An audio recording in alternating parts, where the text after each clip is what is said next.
Modernisasyon sa hanay ng militar at pagpapaigting sa kakayanan nito, pinalakas pa katuwang ang ibang mga bansa. Sa katunayan, Pilipinas, US at Canada nagsagawa muli ng pagsasanay sa West Philippine Sea. Si Patrick De Jesus sa sentro ng balita.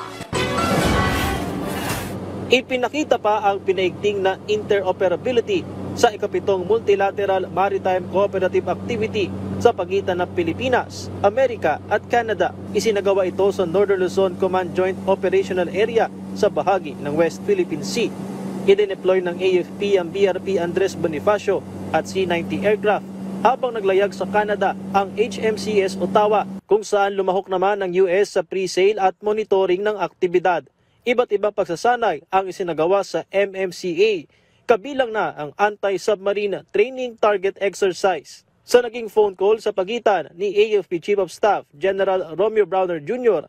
at US Joint Chiefs of Staff General C.Q. Brown Jr. napag-usapan ang pagkakaroon ng karagdagang joint exercises. Natalakay rin ng EDCA sites, maging ang mga programa para sa modernisasyon ng militar. Kaugnay nito, kabilang pa rin sa plano ng AFP ang pagbili ng hindi bababa sa 2 submarine. Hopefully, no, it's a dream for us to get at least 2 submarines. We are an archipelago, and so we have to have this type of capability because it's really difficult to defend the entire archipelago, no, without submarines. Sa mga nakalipas sa taon, tumaas ng 29% ang pondo para sa AFP Modernization Program, kung saan 35 billion pesos ang inilaan ng pamahalaan ngayong 2025. Aminado si General Browner na hindi pa ito sapat, lalo't may mga binabayaran din na multi-year contracts sa mga naunang binili na kagamitan. Pero ginagawan niya ng paraan para magkaroon ng karagdagang pondo sa tulong ng local at foreign financing. In fact, we have had some offers already. So pinag-aaralan po natin yung legality nito. But sa lahat po ng tulong na pwedeng maibigay sa AFP, sa Philippine Coast Guard at sa iba pang ahensya ng gobyerno that are involved in securing our territory and our sovereign rights, these are all welcome to us. Ngayong taon, inaasahan naman ang delivery ng 2 bagong corvette mula South Korea, kabilang na ang BRP Miguel Malvar na darating sa Marso. Mayroon ding bagong landing dock ships at 6 na offshore patrol vessels.